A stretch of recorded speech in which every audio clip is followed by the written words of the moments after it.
And welcome back to Coast. I'm George Norrie. What you're about to hear tonight is a most fascinating theory by the crypto hunter John Rhodes. And, of course, he's been called the world's foremost authority on ancient reptilian humanoids or reptilian aliens. His pioneering work investigating claims of reptilian alien contact and years of presenting this research all over the place has resulted in the creation of entirely new genre of study in the UFO community, just on the UFO hunters as well. John Rhodes back on Coast to Coast AM. Hey, John, how are you? I'm fine, George. How are you? Good to be with you. Halloween go well for you and the family?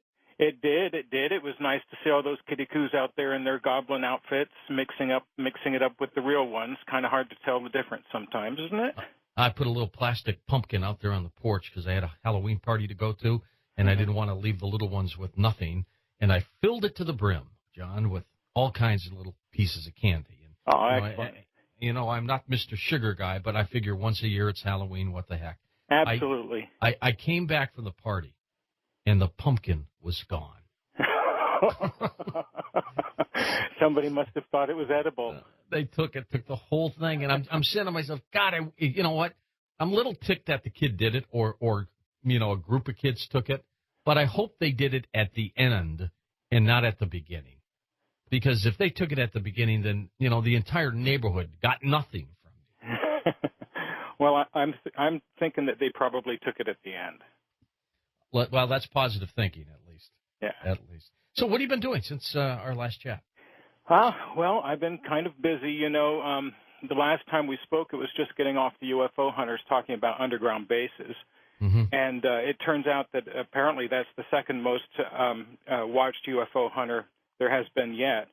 It was interesting to be able to bring out some of the evidence that we showed, like the two photographs of the tunnel boring machines being tested at Los Alamos, which most people hadn't seen, the type that melt through rock. And also, we tried to actually get the RAND Corporation, which is an offset of the U.S. Air Force, to allow us to show a lot of the maps and documents that they had about hypervelocity tube shuttle systems crossing the United States. But the RAND Corporation or the Pentagon wasn't very cooperative in it, so we did the best we could with what we had. Interestingly enough, there appears to have been two counterintelligence operations going on in order to counter the large public exposure to this kind of potential for underground bases and such. And one was in Fox Television, and the other was MSNBC. They were the government. We gave them about 4 weeks advance notice that we wanted the documents, so it was up on radar up in Washington that we were going to be showing this stuff. And by the time it was 6 weeks later, they had allowed a reporter to write a book, an author to write a book on Area 51 for the first time in history, gave access to 5 former employees. And they were talking about one of the Oxcart programs going on there. And during the two broadcasts, one on Fox, they actually were referring to Independence Day, the film, saying that they were in Independence Day that were, showing tubes and trains and shuttles linking underground bases, and that just let's look at the real facts regarding Area 51. When in all actuality, it wasn't presented in the film at all. So that kind of came out of the blue sky for them to have said that. In addition to that, the author, when she appeared on MSNBC, towards the end of her interview when they were rushing along, tended to say that she had spoken to one of the employees at Area 51, and even though these guys said that they worked underground, there only was one above-ground tunnel, whatever an above-ground tunnel is. And she said that stories about trains linking underground bases and tunnel systems like that are offsets from a couple of guys having drinks in a bar in Las Vegas, and they're just purely overblown drunken talk. And so I thought that this was it was interesting that the press has never spoken about underground bases and tube shuttle systems before. We've never seen anything really about it, even in mainstream UFO programming. But all of a sudden you had two news outlets kind of like out of context throwing that in there when it really had nothing to do with the subjects they were speaking about. So it appears from an investigator's viewpoint that there was actually a cause and effect there that was actually pretty good. The other thing was that we did the main purpose with addressing Dulce all these years was to release the information that we had obtained about one of the former employees that worked there. and also to bring to the public's attention the dangers of human experimentation and using human guinea pigs, specifically people that may end up missing from the streets of America that we have not yet found, and showing the dangers of fusing human and animal parts for a super soldier program that may be conducted. Because if we weren't using humans, our enemies and foreign nations most likely are. So in some way, they would justify that in doing it in some surreptitious way. But interestingly enough, back there in Washington, it seems that, it did take notice. The Human-Animal Hybrid Prohibition Act of 2009 was introduced on July 9th. That's after the Dulce program. By Senator Sam Brownback with Senator Mary Landrieu, a Democrat of Louisiana, and 20 co-sponsors. And it basically said that they were very concerned about the fusing together of human and animal parts to make hybrid animals, or manimals as they would be. Sure. And so we feel in some way just being able to get that out there and just being able to get the mass media to talk about that may have generated enough interest to stimulate Washington into actually going forth and trying to create some sort of a protective act for American citizens so they're not just swept up in some sort of a medical program without their consent. And I think that's a good thing. I mean, we've heard about hybrids and people being taken off the streets by aliens and government types, and it's nice to see some legislation come out of Washington finally that makes sense. Of course, if there's a black ops program underway, John, somehow, or something sinister, I'm not sure legislation would stop that.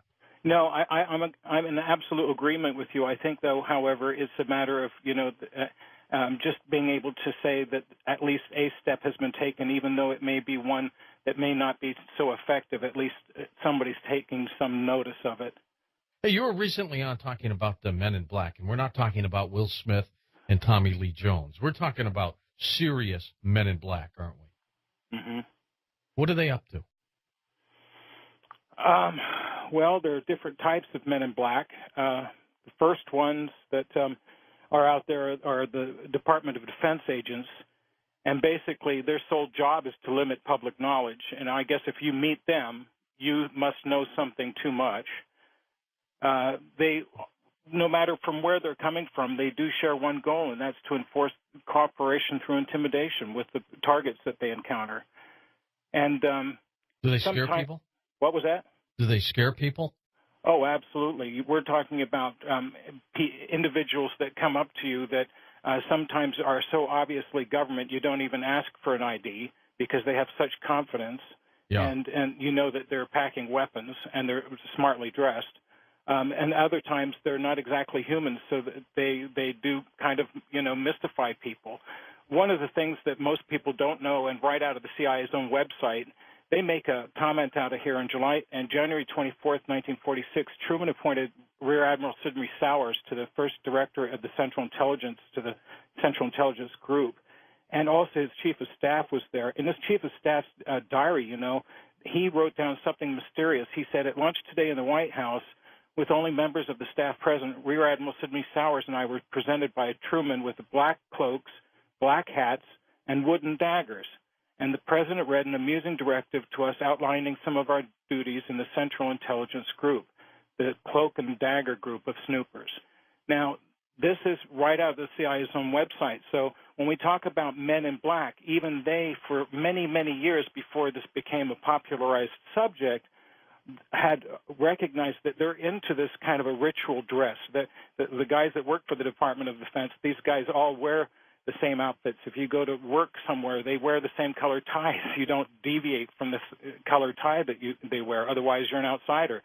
So these guys are definitely into the ritual dress. There are others that are foreign nationals. Some of these Men in Black may be representatives of foreign nations, and we have to be aware of that. Sometimes they've been seen to have olive skin. People have traced this connection back to the Tibetan Agartha, the inner world, and beings that may be coming from there, because even like the crash victims over in Roswell, like you have so eloquently have pointed out, yes, they did have reptilian beaded skin, but also they had these faces that reminded people of Tibetans, that like dried up dark. And there have been other reports of the men in black who have shown up in the earliest part of this century a long time ago, and people thought that they were foreign nationals because they had very, very dark skin and very almond-shaped eyes. What's their mission, though, John? What are they trying to do? Get people just to be quiet? They're trying to protect the secrets, and some of these secrets are just military secrets, corporate secrets. There's other aliens that may, obviously, there's some sort of set of rules that all these guys are going by. We've encountered so many alien types, yet at the same time there seems to be a rule book by which they have to play, and this means that you can't have open contact, and when you do, you're either running rogue and you're doing something you shouldn't be, or else there's been a crash or some sort of mistake, and these guys are like mafia sweeping teams. They come in and they sweep up the area.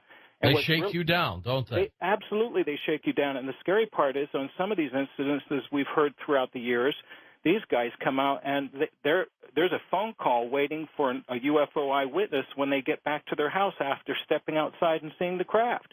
So people are wondering what in the world is going on and who are these guys. And there are how many do you think? Hundreds of them? I wouldn't think there's hundreds. I know that probably each underground military installation has operatives of their own that work their local areas for some reason, or take out, it's like contract jobs out from the main headquarters. But and John, I'm going to talk about some of your personal experience when we come back. We're going to take this quick break with our guest tonight, the crypto hunter, John Rhodes, on Coast to Coast AM. John, tell us more about some of the personal encounters with men in black that you have uncovered or maybe even experienced. Oh, wow, that's a loaded question. Would I do that to you? Yes, you would, actually. I know you a little too well. I would say that I would have to start with the most recent one. Let's talk about that. When we did the UFO hunters recently and we talked about the men in black, they called me up and said, where did you have your encounter? And I told them that I had an encounter outside the Grand Canyon Caverns, just about half a mile east of it in Arizona. Now, this is a large limestone area. There's a lot of limestone cave formations throughout the southern part of the Grand Canyon, and as you and I have spoken about before, for years I researched based on that 1909 article about what the Smithsonian Institution found in the area of the Grand Canyon. And also tracing down ancient archaeological sites. I'm not an archaeologist myself, but I know enough to, see the signs that there's been some form of habitation in areas, and look for different anomalies that might point out where an underground base is. And I actually encountered with an associate of mine, men in black down there at one instance. A colleague of mine had told us that they had received a phone call from somebody telling us that that me and my other friend should back off our investigations in the area. Otherwise, we're going to end up underground, and they meant like in a box. And we were told this, and we actually thought that our friend was having us on. It's really nice to have somebody with a little bit of an imagination that wants to spice up a little, road trip. And when we got all the way out there, there was a small turnoff area that I had been to once before, and drove out there. And as I pulled up, here were two men standing one was leaning against the other car, the other one was just standing beside it, immaculately dressed. The car was a dark color. These guys, one stayed near the car at all times and didn't interact with us.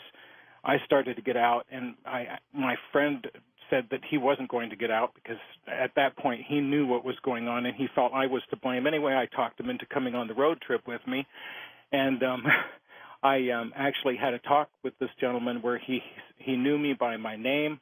He said that he asked me what I was doing there. I said I was just looking around the area, and he said, you can fall down and get hurt out there. And it was just kind of like a silly statement to say, but it was enough to relay a hint of some sort of intimidation. And I said, well, that's right. Yeah, and look, these guys that I met were men who had jobs. These weren't alien types; these were human types. But there was something still very odd about them, their behavior, and I don't know if it's just that they have a modus operandi where they act a little weird at things at times, so people don't know what they encountered or who they encountered, or do something silly. I don't know if that's it.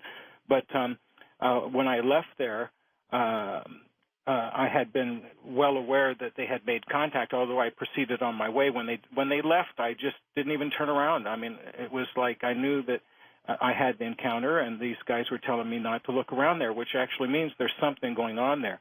When I met with the UFO hunters down there this last time, I most recently found out that there's been cattle mutilations in the ranch directly across from the caverns, and that when they had a forensic artist come out and take illustrations from us based on our testimonies as to what we've seen. About 3 or 4 days after the road crew gets back to the production company, they call me and ask me if I had picked up the papers or if something. And I said, what are you talking about? And they said, well, all of the illustrations the forensic artist did of my description disappeared from their files. So now, I don't know about these other gentlemen who were interviewed, but I know that what happened there to me was a real event. So that was a little bit of a cause of concern. Interestingly enough, television production shows like that don't like to, when something happens, they don't like to tip their hat as to being involved in anything. It would have been easy for the production company to make it part of the show, just saying what had happened, because it was a mystery unto itself. I think Bill Burns has been hinting that they've been stepping on some toes, and that could be a reason why this program may or may not get renewed. Well, I think that just showing the effectiveness, like I was starting our interview off tonight, talking about what had happened out in Washington, and even that there were counterintelligence operations taking place to counter what the general public was hearing. That's a good sign. That means that audience is effective. Otherwise, they wouldn't have to go to such extents in order to make it stop or go away. I think it's critical for us out there in the UFO community to really support things like the UFO hunters and Bill Burns, because when you do get a group of people out there who are really trying to fight, the pencil pushers back in the studios and everything to get the job done correctly, and it's not always their choice how things turn out, it's a good thing for the UFO community. And in relationship to that, I'll just tell you that out my website, if you go there, I have a Man in Black article kind of tacked off to the side of my website, reptoids.com. It'll say Men in Black. I actually have an article there about the Men in Black and the potential reptilian-human connection to it. But also there's a link off of there that shows it's an airline ticket of mine with a jury summons notice and a little note that I put on there that talked about my appearance on the 2002 Conspiracy Zone show. Kevin Nealon and the producer pulled me, this is the second appearance when I went on there, Kevin Nealon and the producer pulled me aside and said, interestingly enough, some of the people that have been on our show have told us later that when they got back home, there was a jury summons waiting for them. And actually, we kind of laughed it off because they knew it was some sort of a proverbial wink and nod just by hearing back from people about that. Mm-hmm. It was becoming an anomaly to them. When I got back home, there was my jury summons sitting there in the mail for me, just waiting for me. So I just thought I'd throw that up on the Internet for everybody to look at if they wanted to see, the kind of things that go on that researchers like myself have to really endure, and it's not the easiest thing. And also, one other event occurred back in Las Vegas, about the same timeline as this thing in the Grand Canyon, where I was sleeping at night. I had a window that faced the front of where I parked my vehicle, and I had a little Maltese dog who had a tucked-up area on the edge of the bed beside the curtain so he could look out and kind of keep himself. He had the guard dog duty, and he loved it. One night, a little Maltese had the guard dog duty? Absolutely. Hey, listen, they'll avoid breaking and entering a house if they know it's a dog. They'll always go to the one next door, no matter how big. So that's true. That is true. I'm laying there, and I hear him in the middle of the night, kind of growling. And I kind of open this curtain and look out at just about the size of my thumb, just put a little hole in it and look out what's happening. He's growling at. And I saw a gentleman in a black outfit leaning down and doing something under the wheel well of my car. Whoa. And as soon as I was looking at him, maybe about 3 or 4 seconds had passed, he stands up, he immediately turns and looks at me, and he walks directly to the back of my car, and another vehicle comes up behind him, a black vehicle. The door, it must have pneumatically or somehow there was pressure in the vehicle because the door popped open by itself before he even reached for it. The driver on the inside was not leaning over to show that he had opened up his door. Yeah. Inside the vehicle, I could see that it was full of heads-up displays, and it looked like a panel out of a luxurious jet fighter, not jet fighter, but an executive jet of some sort. There was a blue LED trim around it. I knew that it looked like the vehicle may have been pressurized, and the vehicle took off. So that was the only time. And strangely enough, when that occurred, I knew what I was watching, but I didn't get panicky. I just relaxed and went back to sleep. Now, that was kind of odd in itself, because with seeing something like that, it wouldn't initially just have me so comforted that I would just go back to sleep.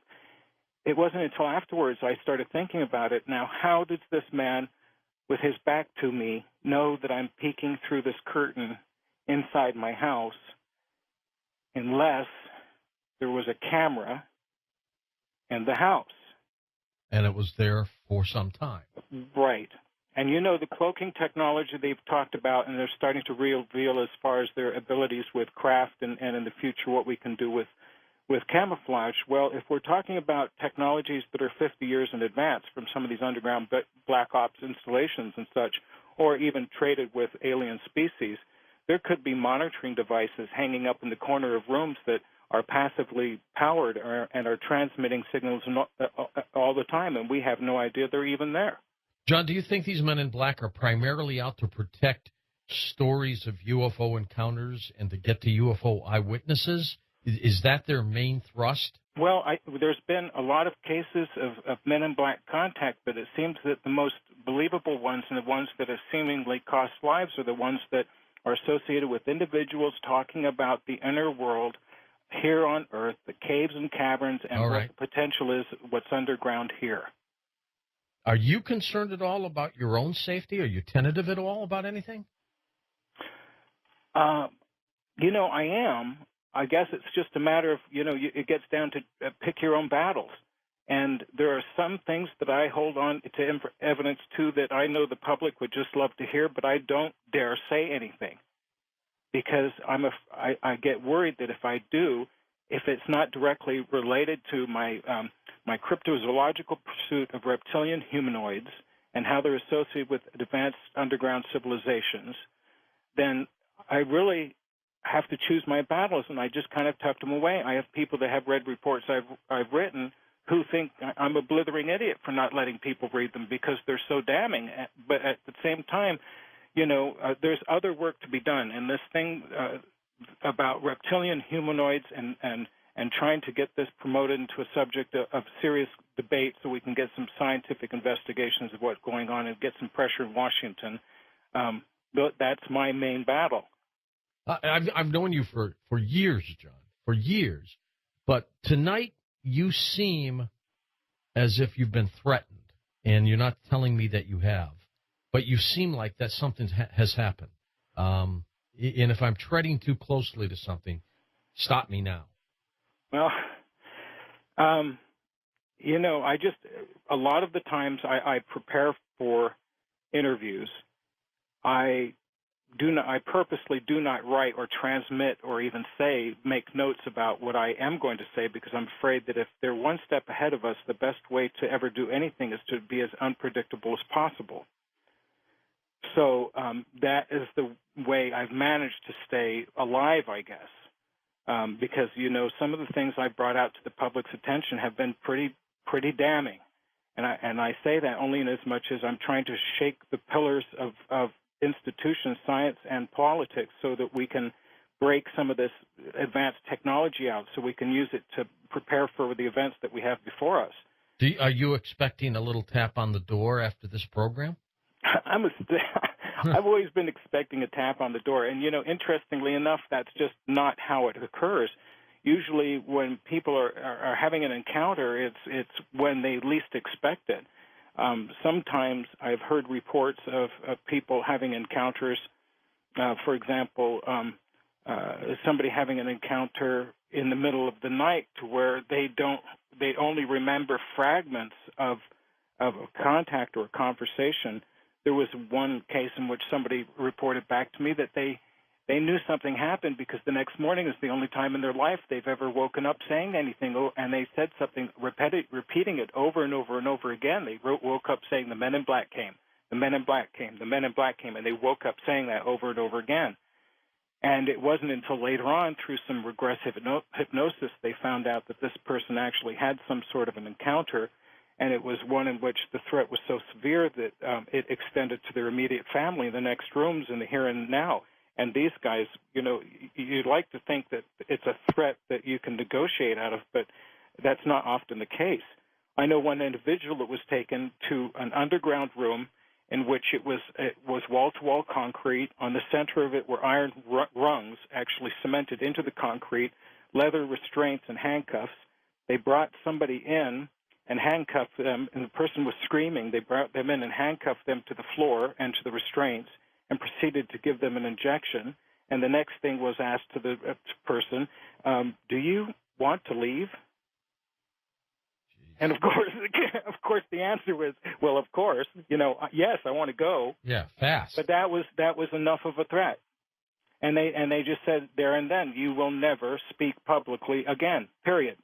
And that person has never ever spoken publicly again. I want to talk a lot next hour about the humanoid reptilian theory. All right. And what it means, but for the basis of some new people who join us all the time, John. Give us an overview of your theory of this reptilian humanoid theory. We're basically talking about like 97% of all life on this planet has yet to be encountered by human beings. We've only known about maybe a few million, maybe 4 or 5 million tops, but there's actually up to maybe 100, 150 million other creatures out there that we have yet to encounter. Now, most of these are going to be insects, and most are going to be different invertebrates and such, but there are going to be animals, mammals, and reptiles alike. Some of them are very large.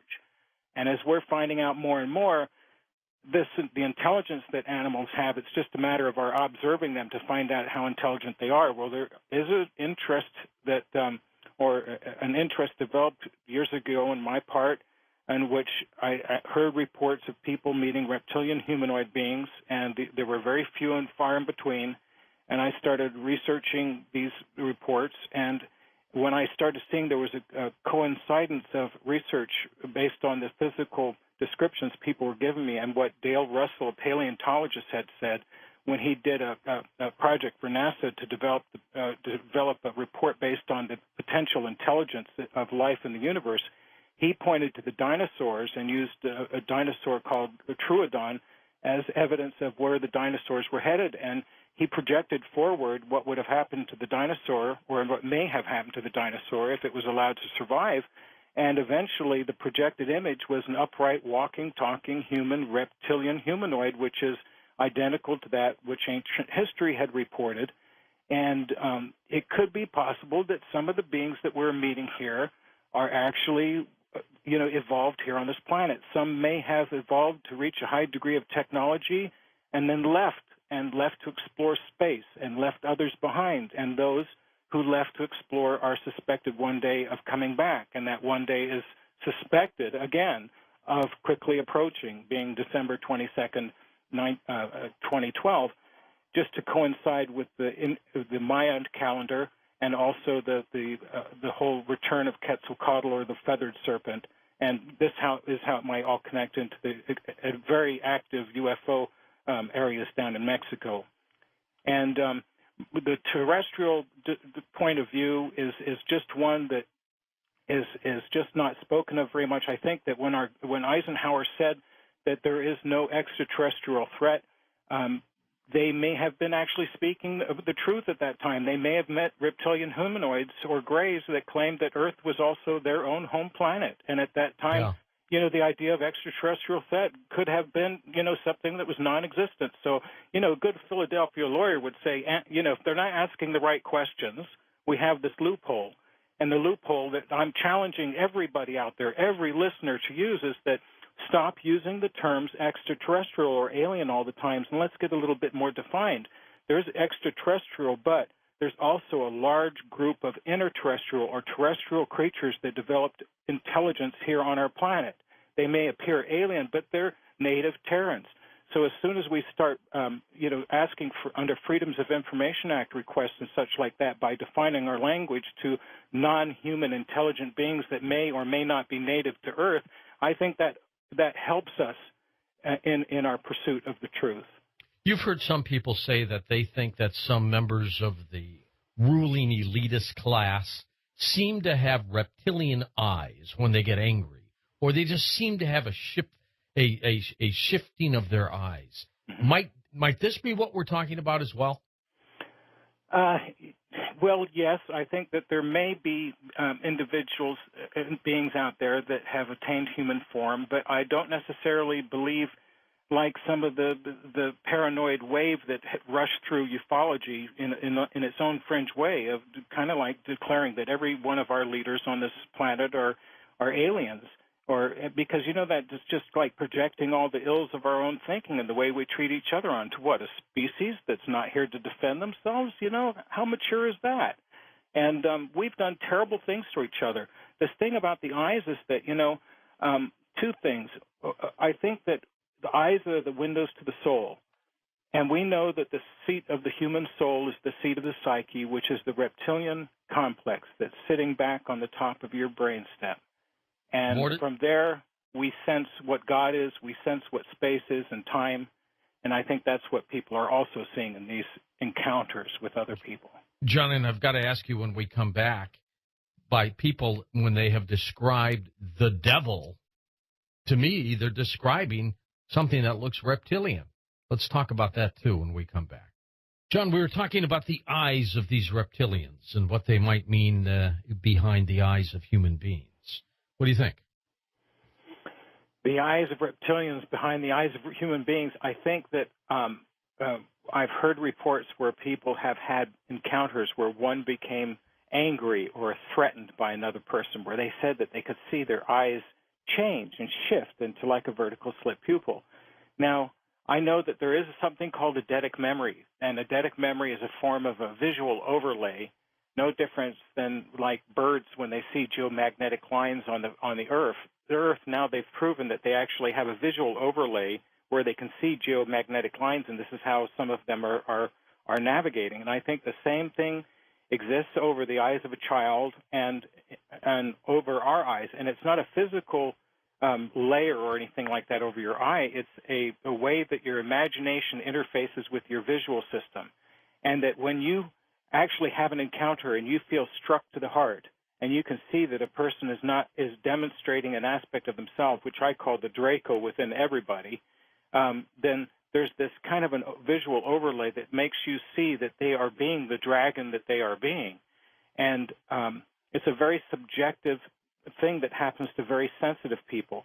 We've seen this thing on the YouTube where they say that the reporter's eyes look like vertical slit pupils, and that's just not the way that is. That's been shown that it's just the way that the lights in front of the person speaking, the white lights on each side of the speaker, are actually squeezing out the iris and making it blend into the white of their eye and making it squeeze out the black where you can't see it. That makes it look vertical. So this is something that's just been overstated, and kind of it's been driving the whole reptilian humanoid thing into the land of ridicule, to hear people go over and over again about some reporter that looks like the reptilian humanoid. And the same thing about the pixelation when people see that on YouTube, where the pixelation rate is changing and it looks like their face is shape-shifting. I've seen people, that even make the most damning charges against reptilian humanoids on YouTube actually do the same thing. And that can't mean that everybody is a reptilian humanoid. So I think that we're sensing something within ourselves, and then there are going to be the cases where we're dealing with something that's not entirely human. It's just very, very difficult to actually determine how that might be. It's not like they all, everybody's that's reptilian humanoid is out there, telling everybody who they are. John, tell us a little bit about some of the reports that have come into you over the years that got you to investigate this. And are they evolving themselves? Are they changing? Yeah. In the very first, the reports were from very good people. Some of them were just, they were what you'd call even pillars in society. These are individuals that came forward saying that they had seen something. It was highly anomalous. They were embarrassed by seeing it. They couldn't deny it, and it was bugging them. And they really would prefer not to have seen it at all. It was disruptive to their life, and they found it hard to focus in their normal life after that. Some of these after effects, were so pronounced and in such a negative way that it's not like somebody would be making up stories like that and then putting themselves through such heartbreaking transformation, a psychological self-destruction almost, because their whole reality had come apart. So I started hearing these reports, and then, there were cases like in 1988 in Bishopville, South Carolina, after, 18-year-old Christopher Davis had his sighting, and then the whole town erupted into kind of a circus. Everybody was coming there with dogs and shotguns. They wanted to go into the swamp and hunt this thing down. It was. People do that, that. They do it, man. That's why people say, John, would you actually direct people to if you've located a cave full of reptoids? And it's like I don't think I would, really, to tell you the truth, because I had a Marine call me a couple of months ago on one of my open lines. He said, George, we're going out and we're going to shoot Bigfoot. And I went, no, you're not. And I had to talk him out of it. Yeah, well, and then can you blame these other species for really trying to stay away from us? And when you start hearing reports like this, one of them actually came from a full bird colonel. He was describing a half-man, half-dinosaur to Sheriff Liston Truesdale out there. And, Liston's an FBI-trained sheriff. This isn't a guy that, takes reports lightly. He knows how to determine if somebody's telling the truth. And then there's all this mix-up with people saying, well, it's really Bigfoot down in South Carolina, when I don't think that a lieutenant colonel is going to make a misinterpretation between a dinosaur man and something like a hairy Bigfoot. It's quite a big difference. In addition to that, most of those sightings, the beings have 3 fingers, not 4, like a mammal, a typical mammal would have. So I started hearing all these reports, and then I started experiencing resistance in the UFO community to even want to hear any of this. It was like, well, I think it's because everybody, it became kind of, and I hate to say this, in a way, they became resistant to change. They figured that they just got introduced to the little grays, and now we're just not being threatened by them anymore, and it's difficult for everybody to shift around and look in a different direction. In addition to that, I think there was a perception by saying that they were terrestrially evolved was trying to say that they didn't, their points of view were invalid, when actually, like, again, I believe that there was a group that evolved here, was open on the earth side by side with human beings at one time, who went back underground, and a large part of them left, their military-industrial elite left to explore space, but these guys are coming back, and this is their planet. And it's interesting to think if we're going to ever be encountering some sort of an encounter in the future, some sort of an open contact in our lifetimes, that if something came here to say that this is their terrestrial origins, then it doesn't mean we can't live together. Well, if they're friendly, why are so many people, at least the image of a reptilian, why does it appear to be very, very dangerous? There's several reasons for it. The first one is that because we are evolved mammals, for millions of years, I think that our ancestors were scrambling under the feet of hungry reptiles, and we were their food. And after enough, the stresses of our environment gave us inherited fears, just like when an animal goes out, in nature, they know that some plants are poisonous. They don't have to eat them to die to find out. They just know they're poisonous. How do they know? How do they know that there's certain other creatures that are inherently dangerous to it? I think that there's a form of inherent intelligence we have that comes across as instinct or some sort of an internal knowledge that we inherit through our ancestors, and that this is the main reason why human beings are predisposed to being afraid of reptiles. They've done studies of this and actually found that school children that haven't met a lot of animals before, there will be more of them afraid of reptiles than there were of other mammal creatures. There's something inherent within human psychology. The other thing, too, is this religious indoctrination we've been going through for, now 2,000 years and such, where really before the transition to the cult of the eagle, or Mars-based warrior man's domination over our spirituality in the form of the Roman Catholic Church, this world was predominantly snake-worshiping, serpent-worshiping cults, and that's from all lands of all nations and all corners of the globe. And that was an image that more or less helped people get along because they unified in their single vision of something that was inherently spiritual in them. So no matter even if they looked different, they had something in common. But when that shifted over to this eagle-based warrior cult, Mars man, a male-dominated system that we live in now, that kind of squeezed that out. And for 2,000 years, we've been told to be afraid of these reptilian humanoids or any forms of them by not only the church, but we find ourselves even nowadays being told to be afraid of them by mainstream conspiracy authors and UFO people. And some of these cases are correct. You should have due vigilance and fear of them, but not necessarily as much as might be currently being promoted. And then there's the media, how they project it through the years. You and I have been watching these programs, from the claymation dinosaurs all the way up through, the earliest times when and we used to see the lizard man hiss, and we saw all these projections of the media where usually anything associated with the snake is painted in a negative light. Sure. But, the snake, for example, is part of the logo for medicine, isn't it?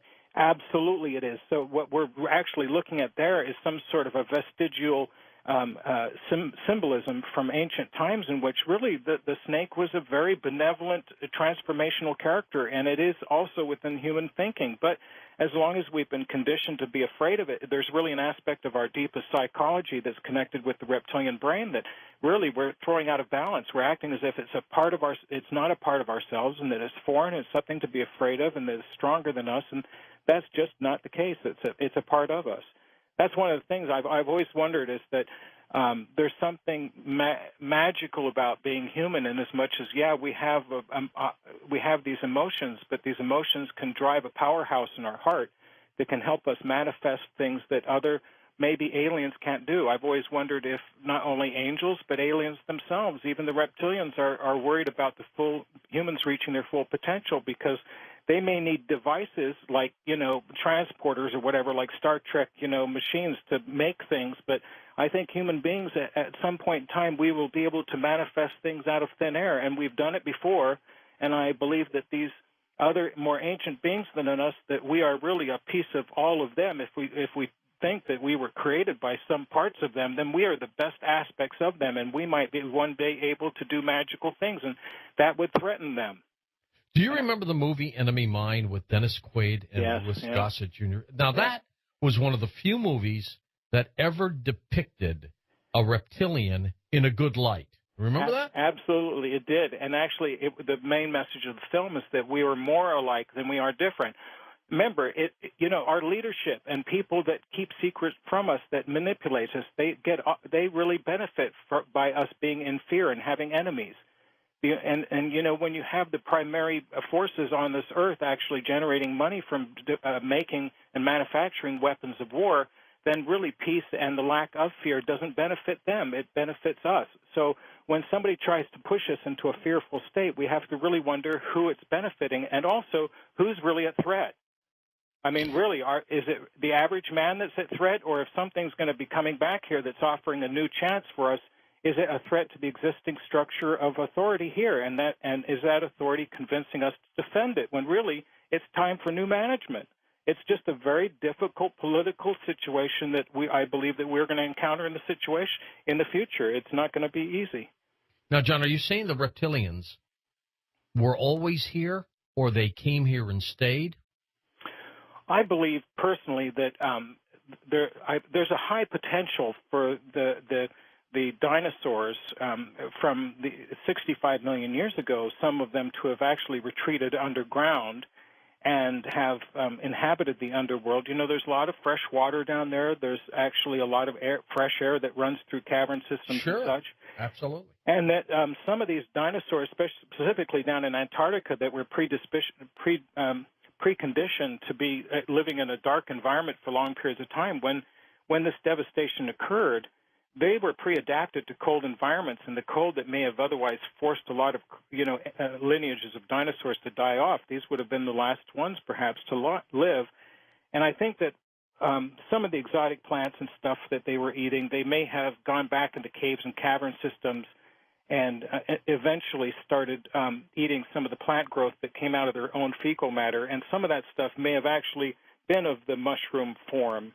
And this may have actually stimulated self-consciousness at first and maybe gave them the intuitive, quote-unquote, knowledge through out-of-body experiences, even of their own, to know where to go deeper and deeper underground for shelter and protection to where they might one day, be able to survive and reproduce to form their own small population groups. And if we could have come as far as we did in 2 million years, even 3 million years, give us 5 million years.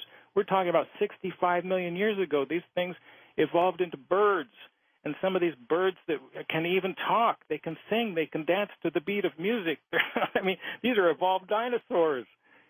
So how many other creatures on Earth have actually demonstrated that kind of ability? We're talking about the potential for nature itself to show something so beautiful and so magnificent and intelligent. And I think that we're just on the border of really recognizing what this world is filled with.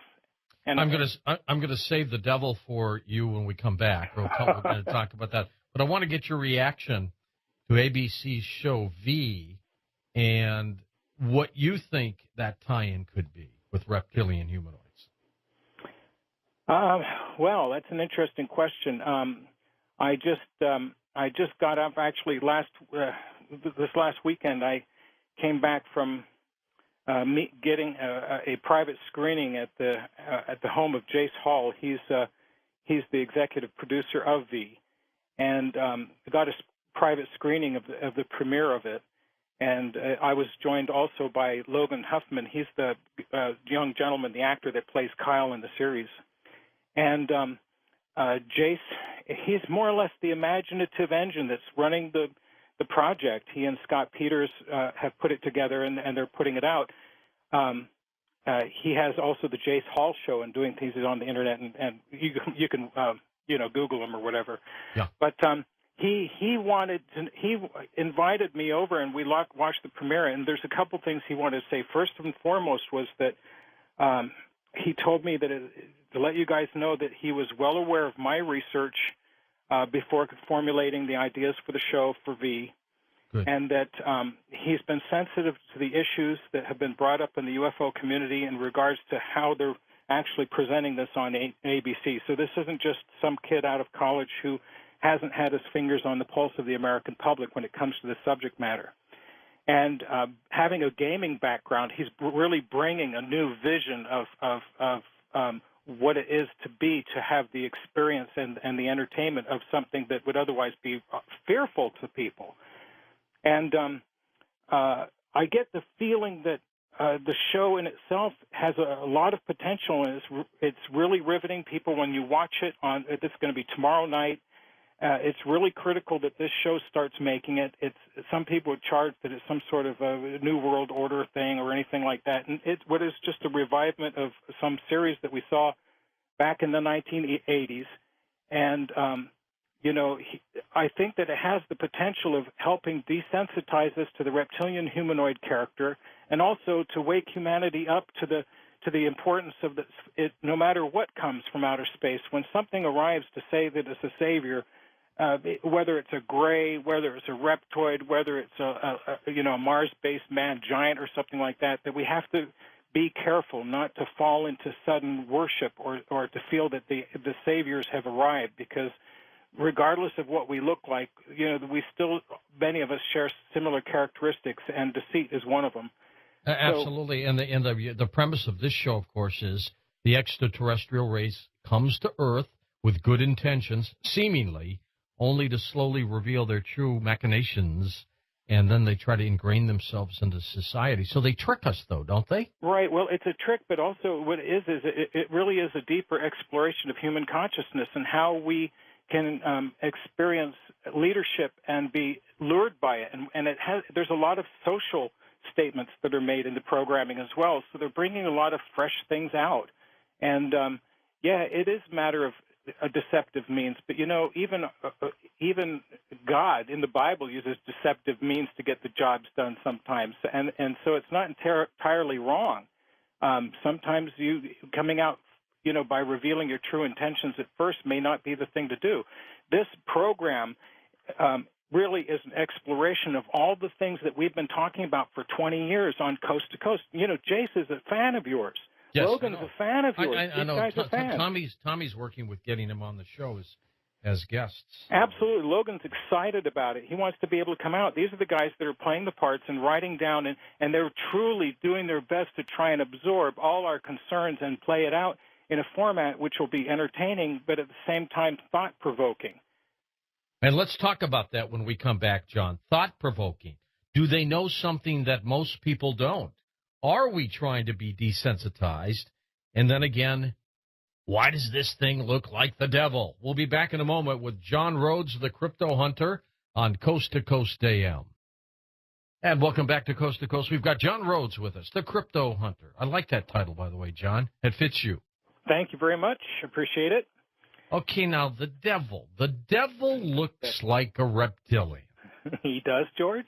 So the question is, what came first, the devil and people called him a reptilian? Or did the reptilians come here and maybe people thought they were the devil? What do you think? Well, I think that perhaps, and I've heard this said by a pagan once, somebody that was definitely pagan. They said that if there was no devil before, after Christianity appeared, there certainly was. In other words, the thought consciousness itself may have actually manifested something really, really negative and evil. You know, in that book that we read, that we hold so close to our heart for many of us, the Bible, it does actually talk about a reptilian in the Garden of Eden, and that this reptilian bestowed intelligence upon people, and that in the original garden we weren't supposed to be intelligent. We were supposed to be slaves. We were supposed to be gardeners. We were supposed to tend the fields. But something came along and said that you're much more worthy of being more godlike than you are just slaves. And for that, kind of woke humanity up. That's the old story.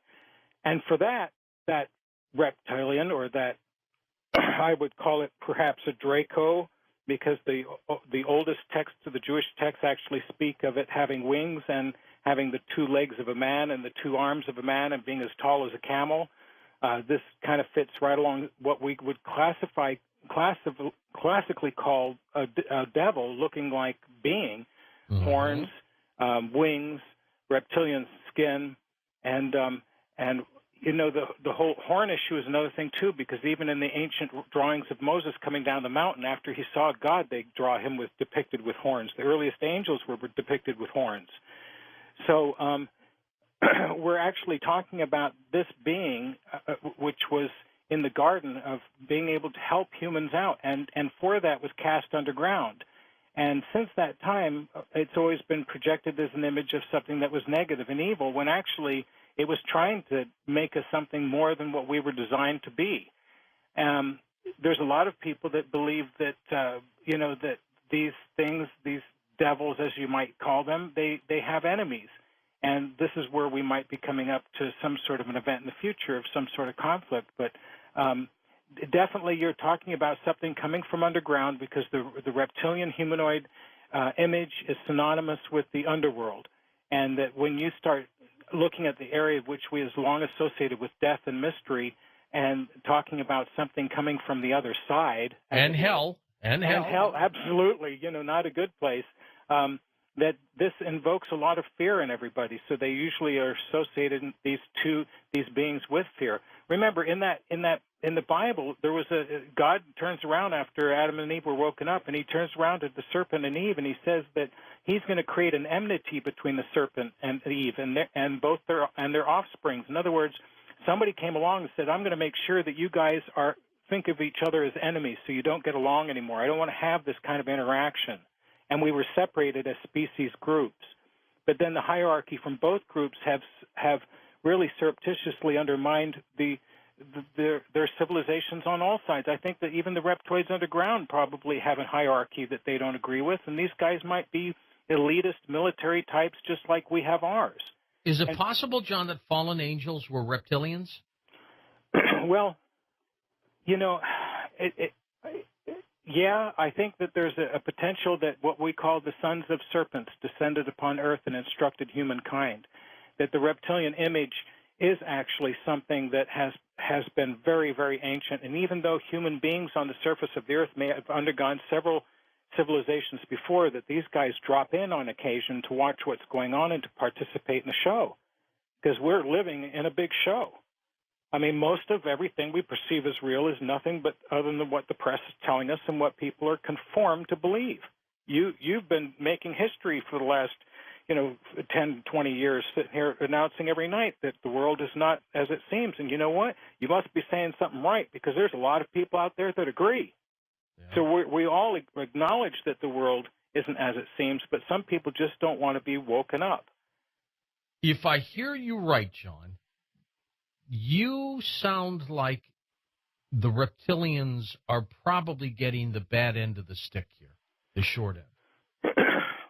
Well, I can't say it's undeserved. They have at times been, the bad boys on the block, just like we have, just like, some like Yahweh says, go down into that valley and kill every man, woman, and child. I mean,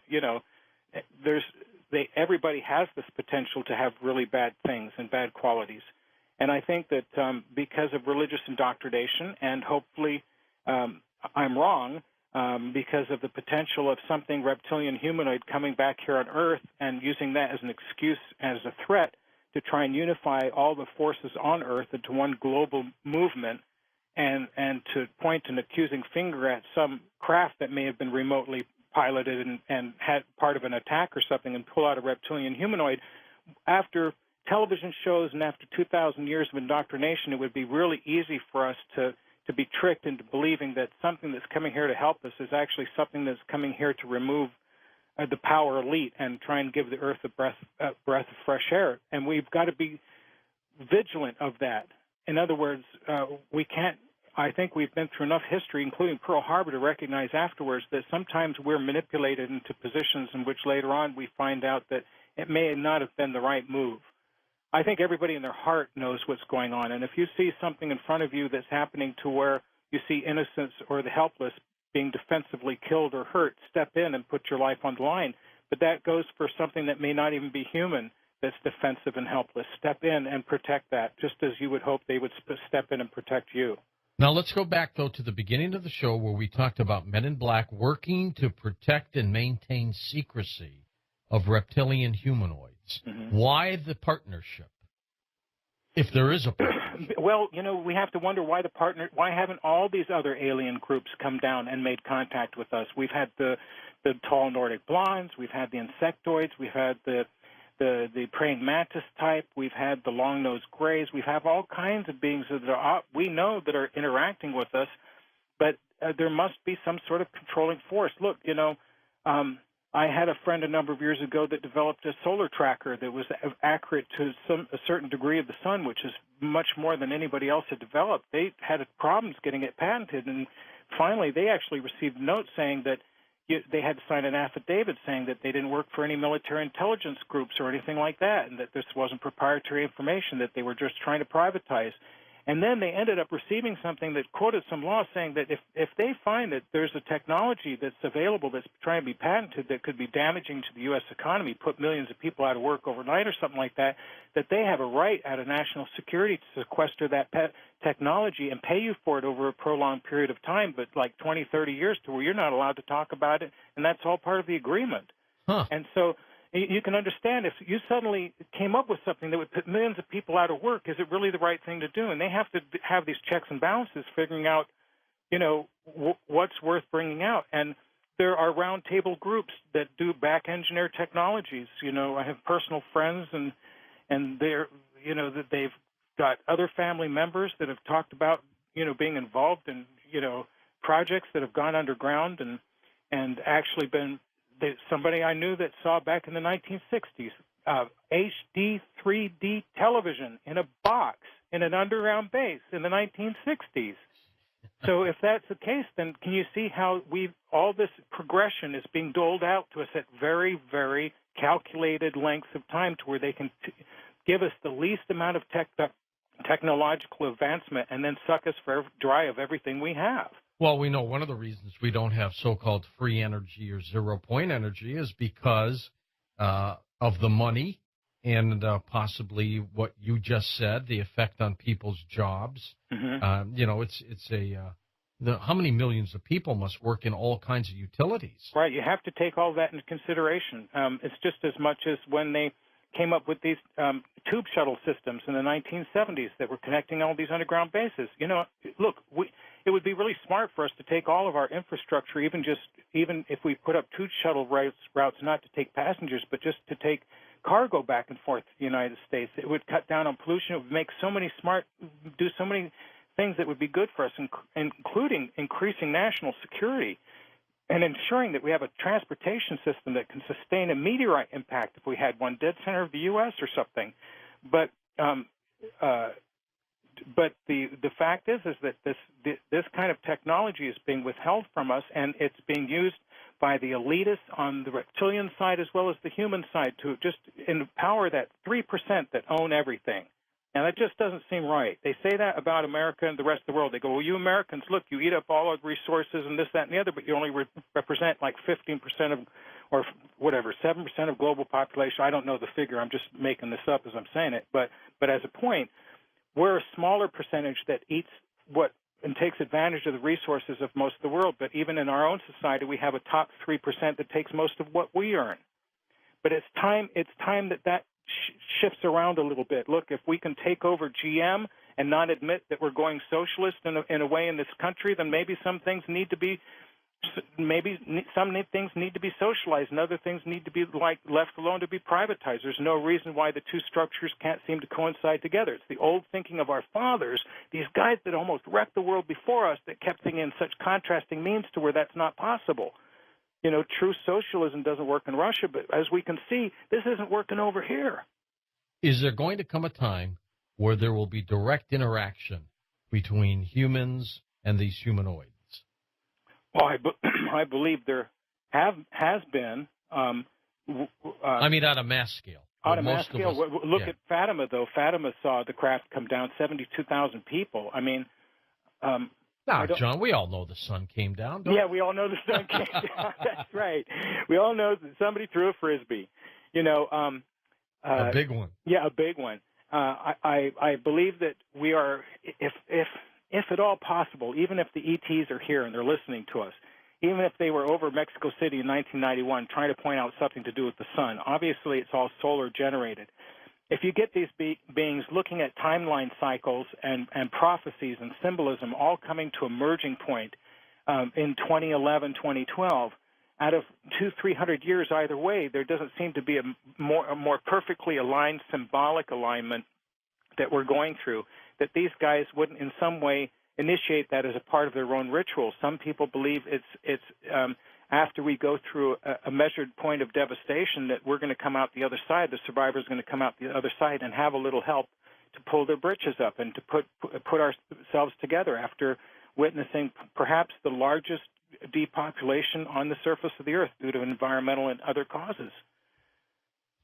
John, of all this work that you've been doing over the years, do you finally feel as if you're getting close to a finish here?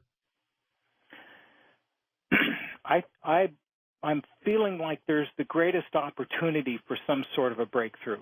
I'm hoping that enough of us can carry enough thought form energy to where we can really just kind of pop the bubble and you know, call out for help. Obviously, we can't change the system, and maybe we need to all have to turn around and at the same time, you know, just like in the movie Network, stand up and say, I'm sick and tired of it and I'm not going to take anymore, and say, listen, we've been trying to get our leadership to be able to provide us a vision of the future which isn't so dismal, that gives us hope that maybe something isn't so corrupt, but we need some sort of a breakthrough. Maybe if we call out to the universe for that breakthrough, we can somehow have one of these forces, or at least the leadership that isn't part of some sort of federation group, finally say, well, they've asked and the time is now and the time is right. I can only pray that happens. You know, it would be terrible to meet your end on the way out of your body. You're turning around and say, man, I just didn't quite get to that point, and have it happen the next day, you know. Who would be... It would just be terrible. Who would be against the reptoids? I'm sorry? Who would be against the reptoids? I mean, do they have their own enemies out there? Yeah, okay, let's see if I can kind of like surmise this real quick. I pointed out recently that if you look at ancient civilization here on Earth, you'll find out that that it appears as though this was originally a planet that was reptilian humanoid, reptilian dominated, and that we mammal man were around, but these other guys were still dominating the planet, and that something happened to Mars, and the other planet that ended up being the asteroid belt between Mars and Jupiter, and that the surface of Mars was blown off. Maybe some sort of a solar event or some sort of a galactic event took place to where the atmosphere of Mars was blown off, and only the military industrial elite on the under the Martian surface actually came down to Earth as survivors, and that when they did, these guys brought with them the eagle as a symbol, and they were white Anglo-Saxon, large Titan, giant men and women, and these are the Valkyries. These are the giants of ancient times that we talk about, and that originally they took some of the beings that were here and genetically modified them so they could have somebody help take care of the planet, and that was supposed to be us. However, some fifth column group around here that kind of watched off to the sides and saw what was going on said this is kind of wrong to let these beings with such great potential go without some help here. And this is where the Garden of Eden comes along. They maybe the crab apple or some sort of a psychoactive substance was given to us, and suddenly somehow modified human thinking, and even the generations after that. And these guys, these Mars-based men, are very warrior cult-like. They believe in doing it their way. They are military-industrial complex all the way down to where we have today. And also the reptilian humanoids, who were serpent symbolized, also were this kind of opposing group that always, between the two of them, there was like this balance of power taking part on this planet. And that both groups we've interacted with, some of them we call them angels, and the others we call demons or devils and such. And depending on who you're running into, they're demons or they're fallen angels, or they're benevolent beings looking in different life forms. But I believe that there's some sort of a potential for conflict that's going to be coming back. Another Mahabharata, one of these great wars in heaven in which the two sides are fighting. My suspicion is that they're really fighting over us as resources, our souls and our commitment, and that maybe is it good against bad up there? Well, it's not species against species, but really what we're looking at is human beings that are trying to get out of the crushing hill of the oppressors that govern over them, and the same within the other species groups. They've had these elitists on all species groups that have been dominating everybody, and we're waiting for somehow that balance of power to slip over, and hopefully that time is coming up soon. Sooner than later, John, I hope. Well, yeah, sooner than later. I mean, you are broadcasting from somewhere deep underground, aren't you, George? Absolutely. They can't find me. They can knock out my satellite, but they can't find me. That's right. Well, wherever we have an FM radio, George, you're our voice. Keep up the resistance. And AM as well. Wherever. Absolutely. So what's new for you? What are you doing next with your projects? Well, my next projects are doing work on the website. I'm updating the website and getting ready to start putting some production material in. I've still got my treatment sitting on a desk for a film project. If anybody's interested in really breaking through and coming up with a new genre of science fiction, just give me a call. Most of what you see on the website really represents probably just only about 1/10 of everything that I have.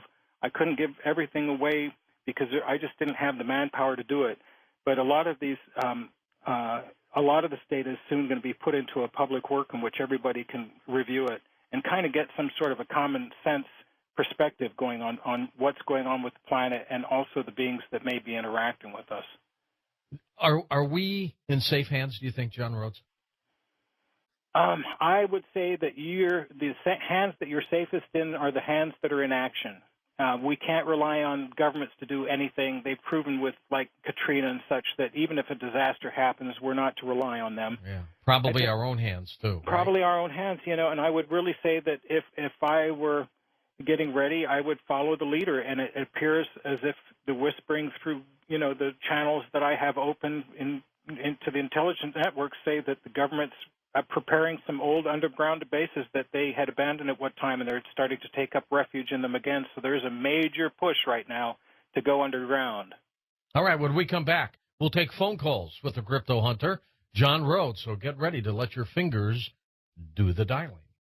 And welcome back to Coast, George Norrie with you, John Rhodes, and your phone calls. John, give us one or two more reptilian stories before we go to calls, some of your favorites.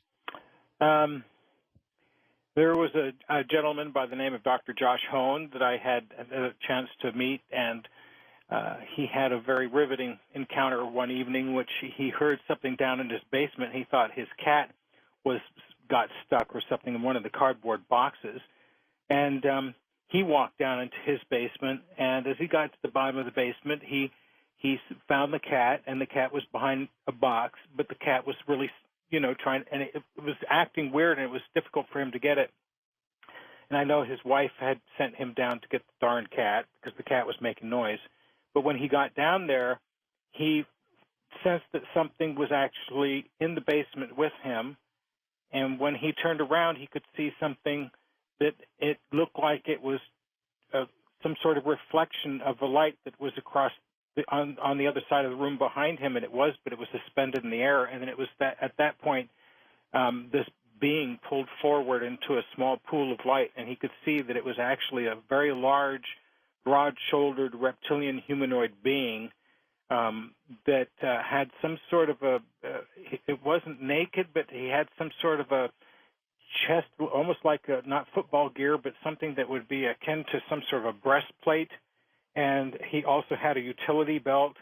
And Josh had said that when he was at the base of the stairs, he doesn't remember anything that happened, but he did find himself actually laying on the floor inside the basement when his wife had come down to him. And it wasn't until the next day that after things started dawning on him what had actually occurred. He was actually in denial of the whole incident until the next day. But it was something that was revelatory to him, and he was afraid for years to ever let the story out because of being a doctor and everything like that. He was afraid it would destroy his credibility in this small community. The cat was fine. I think it was just coincidence, or the reptilian humanoid was in his basement, or he was there for Josh in the middle of the night. It was probably part of an ongoing series of abductions that he had had. Right. In a case like this, it was just one of those other things where the people just wished they had not had an encounter at all because they didn't appreciate talking about it. It was just too difficult to adjust in their life. Something's going on out there, John. Something is happening. Something's definitely happening. Let's go to the phones east of the Rockies. My neck of the woods here in St. Louis. LaShawn, you're up with us. Hi there. Hi, how are you? We're great. Thanks. Hi. Hi, John. Okay, John, I've been listening to the show, and, oh, my God, you make it sound like they're these cute little cuddly little things, and they're not. No, they're not. No, they're not at all. And, I talked about this before. I had my own personal experience with a reptilian, and it was not good, okay? And I felt something in my room. And when I opened my eyes, there's this man with his hands around my throat. Okay, he had very long blonde hair. He was strong like steel. And I'm pulling and pulling and pulling, trying to physically get him up off of me. So at that point, I got tired, and he was levitating over me. A lot of the reptilians are very advanced mentally, spiritually. They're telepathic. They can levitate. They're very powerful, not just physically, but mentally and spiritually. They're very powerful. And what George, I told you about this before. If you call for that assistance, you will get that assistance. And at that point, I just said, I just used the word spirit. We all have that higher consciousness within our own being. And you mentioned that before, John. It is there. And if you call to it, you will get that assistance. I didn't know what else to do. And I said, Spirit, what do I have to do? And something said, let go and open your mouth. When I opened my mouth, and this loud, like a lion's roar came from inside of me. And at that point, the reptilian lost his grip. He lost his grip, and I saw him hit the ceiling. He hit my ceiling. Mm-hmm. And my mom is in the next room sleeping, and I'm thinking she's going to get up any minute to see what's happening, and she never did. Mm-hmm. So he hit the ceiling, and then at that point, I heard all of these animal noises and sounds behind me, and then I began myself levitating off of the bed, which at this point I felt like that was God guiding me, leading me. And in my mind, I'm thinking, okay, my mother's house, her house is just going to be destroyed because we're getting ready to do battle here. Mm-hmm. And as I got ready to turn around and face him, my eyes popped open. It's like I was like asleep but not asleep. Mm-hmm. So after I got up, I called a friend of mine and I told him about it. Later that year, we went down to Eatonton, Georgia, to a meeting with this guy who claims to have fought alongside reptilians. Jeez. He described the physical appearance. Did you believe him, LaShawn? Yes, I did. Okay. Yes, George. Yes, I did. I don't have any proof of this, but it's something, that inner knowing that we have, that gut feeling, and sometimes things, they feel right, and sometimes it doesn't. And, I had read his information before, and he claims to have fought alongside of them. He has all this information about their planet, and their planet was destroyed, and they went to this other planet, then they came to this planet. You're saying he fought alongside them. Was he? Obviously, he was on their side in some sort of conflict. So some type of conflict, yes. Yeah. So it shows that actually some other reptilian humanoids were in agreement with him and were good for him to be around, I guess. Like right? You've been saying, I guess, John. Huh? Right. Well, it's interesting, Sean, like you said that you had seen a man with long blonde hair strangling you at first, and then did he change into a reptilian humanoid? Is that what you're saying? Well, I just saw his human physical appearance. Right.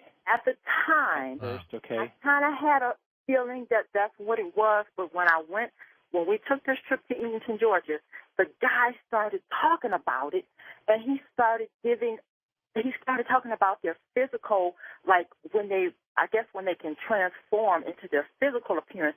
And when he described it, I said to my friend, I said, Leon, are you listening to this? Do you hear this? He said, oh, yes. He said, yes, I do. Well, let me ask you this, John, because this is a great story. Are they shapeshifters, John Rhodes? Some of them can be. I've encountered a person before that their girlfriend had said that they had seen the boyfriend shape-shifting, and he had been a reptilian humanoid contact. And I came in with a grain of salt, thinking that of course, I'm rather cynical in the UFO community because I've had to filter through so many falsified reports and forgeries. But when I encountered this man, or I should say young man, he was telling me that sometimes he feels something move in his face, and actually at that time I had seen something. Now, I'm not a doctor, but I could see something underneath the skin of his face, about maybe a quarter-inch long, move underneath the skin of his cheek, across the bridge of his nose, and under towards the other side of his eye while I was looking at him. And he kept saying that he feels snakes inside him. And now I don't know if this was some sort of a nanotechnology that somebody put in him and that was moving around. I don't know if it was some sort of connection with the reptilian part of his brain, because all of our face muscles are controlled by the reptilian complex in your ancient brain.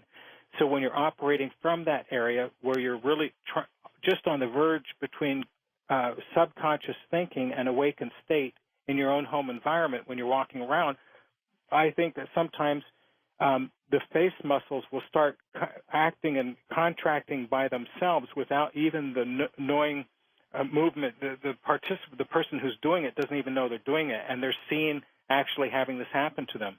But at the other times, I really believe that we're just like angels have. There's so many stories we've seen on television In Search Of with Leonard Nimoy and stuff where they talk about people encountering angels that entertained them in their homes and fed them for Thanksgiving, and they'd go back there the next day and nobody was ever even there. If we have angels that can come down here in human form and fool us to that extent, I believe that there are other beings as well. So you have the eagle man with the angels, and then you have the serpent man, the snake, having the same type of interactions with human beings at times as well.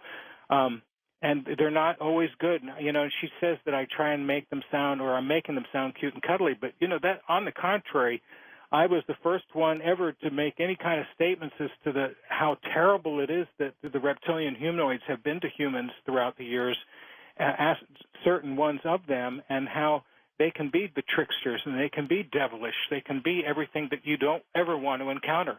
But at the same time, there are the majority of the others that we have to pay attention to that do not come across that way.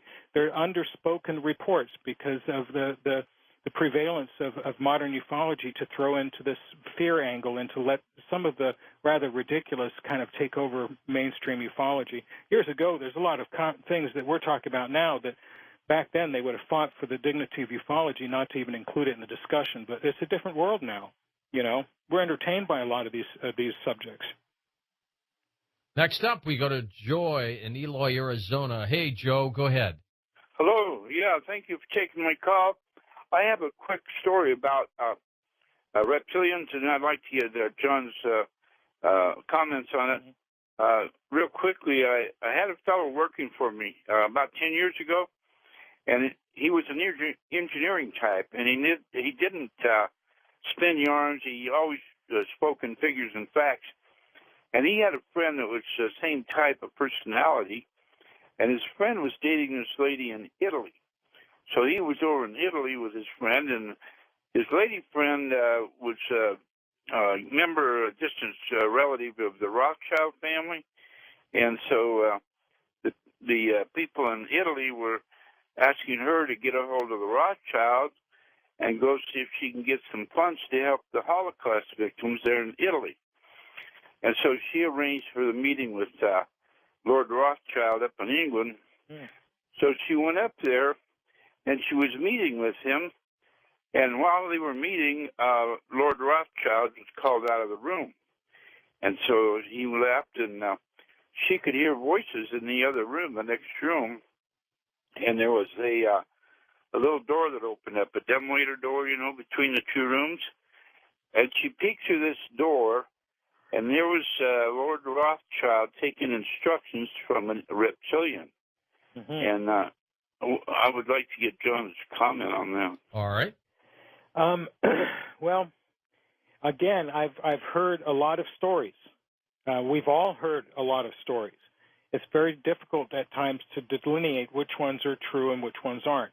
However, I can tell you through my experiences investigating it over the years that there's been very, very few cases in which a contact would happen in which there was anybody within earshot or eyeshot that was not intentionally supposed to know that they were there.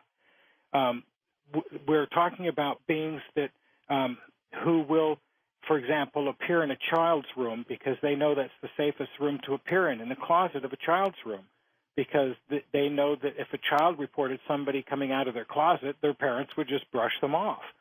And also, you know, if you come out of an area that's not seen very well, you have the opportunity to know who you might be walking up against. You know, you can't just materialize in somebody's home. They might be having a Christmas party or something like that before you get down right in the middle of the living room. So when you hear of stories where it's especially connected with some sort of a leader, being in a presence of a reptilian humanoid where somebody has seen it and they've gone away to report it, I tend to think that those stories like that are highly fictionalized. I'm not saying they're entirely untrue, or because there could be elements to it that I'm not familiar with that could lend credibility to the report. However, it seems that it's like everybody saying, I believe in reincarnation, but not everybody could have been Cleopatra.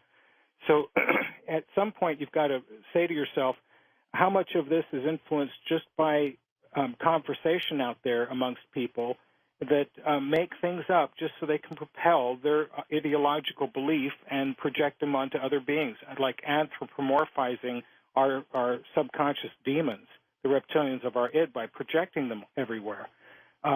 We do know that these guys have got, heredity that has lineages that go back some, and they seem to be related. I truly believe that there's a linear hierarchy going on this planet, but I don't necessarily believe that everybody we run into, all the leaders are reptilian humanoids.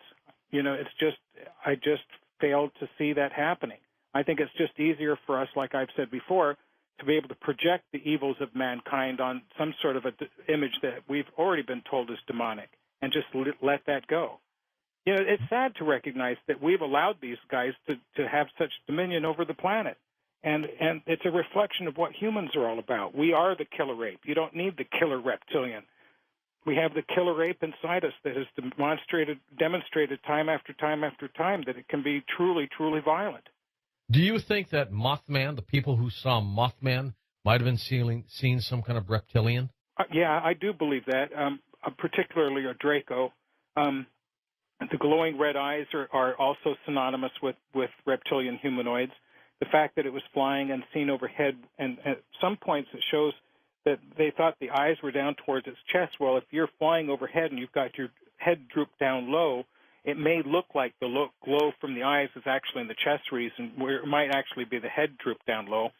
But, before some sort of a mass traumatic event like the collapse of Silver Bridge there, for that kind of event to take place, when people die, even in a local environment like in a house or something, a portal opens up. And the portal, when people enter that portal through some sort of a traumatic event, there's some sort of a psychological shock that people go through, like the pumping adrenaline of their terror as they see their last seconds of their life flash through by their eyes before they die, somehow gets impregnated into the ether at that point in time and puts a ripple in time-space, and that when people die like that, this portal that takes you over to the other physical universe, which we think of it as death, but it's just a vibrational difference in location. When that opens like that, you can go both ways. The angels or the guides have been seen as balls of light to take people out of car wrecks. But then at the same time, if you can come this direction and you can take beings back with you, if that portal doesn't seal itself, there's a high potential for something else slipping through there until it does close and start having interactions with humans on this side. So, I remember when I first started doing Coast to Coast, and I had an interview with a woman by the name of Pamela Stonebrook. Do you know her? Right, yes, Pamela. She claims that she had a 3-year affair with a reptilian. And it was, for me, John, the most bizarre interview I had ever done, at least at that point. Yes, it didn't make us human men feel very wanted either. Physically, I think if there's any relationships going on, they're mostly of a mental relationship and a spiritual relationship. The physical communions, I guess it could happen, maybe. I mean, like I've said before, there are humans that, entertain themselves with animals, as distasteful as it is. So the idea of one species crossing over to another species like that, I guess it could happen. But at the same time, I've also known that that there's a lot of women that tend to have encounters like this that end up being, how do I say this, that end up being drawn into the control issues of their sexual life. It's like a cult. Well, no, yeah. These people, especially with women, they tend to get into things like S&M and things like that because during their experiences, that they perceived as being a sexual experience, there was this issue of control going on. So that becomes an issue with them for that point onwards. Truly bizarre. We'll be back with more phone calls with John Rhodes on Coast to Coast AM. We're with John Rhodes. John, why would we see reptilian sketches, artistical sketches of these reptilians? Do they always seem to be muscular and good shape? How come we don't have any, out-of-shape reptilians? Have you noticed that? Yeah, it's kind of like the advertisement for V, where the reporter turns to her and goes, aren't there any, unattractive reptoids or reptilians or Vs, because it seems like the entire crew is really handsome. I think it's just the nature of a reptile and the way its metabolism deals with proteins and foods that they tend to be very muscular and lean. There's probably more mammals that have additional fat on them for storage and reserves of energy rather than a reptile. And also the fact that, these guys are probably have been, how many years have they been actually,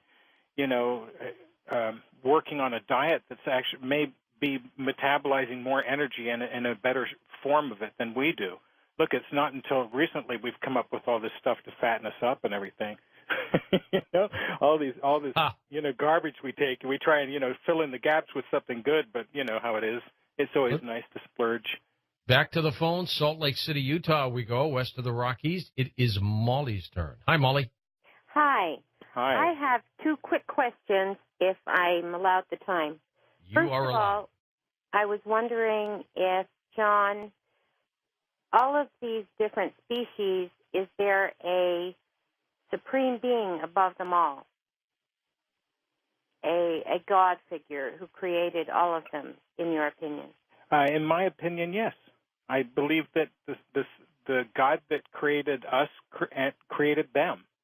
Okay. I think it's really interesting from a Christian theological point of view that we should think that we're the only children. It's a large house, and there's a lot of brothers and sisters. Second quick question is, I know that when I was 5, I was abducted. Mm-hmm. When I was born, on my birth certificate, I had O positive blood. I now have A negative blood. Mm-hmm. It could have been a mistake, I keep thinking. I always have that thought, though. I'm wondering if there is any genetic, if there are any genetic markers that say we may have intermingled sexually with them or Right. Okay. First of all, the fact that your blood can change blood type. There are human chimeras where in the embryo, the two embryos will actually merge to become one and share blood types. Rare, but it happens. Very, very rare, but it does happen. There have been people that have, tested Rh negative blood and go to Rh positive blood back and forth.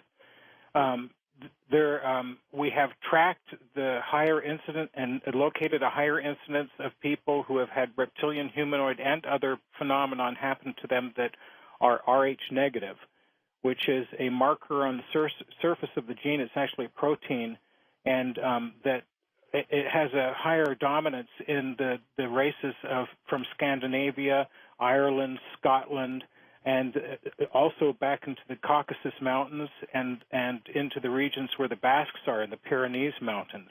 Mm-hmm. And that this Rh negative group appears to have been perhaps some of the earlier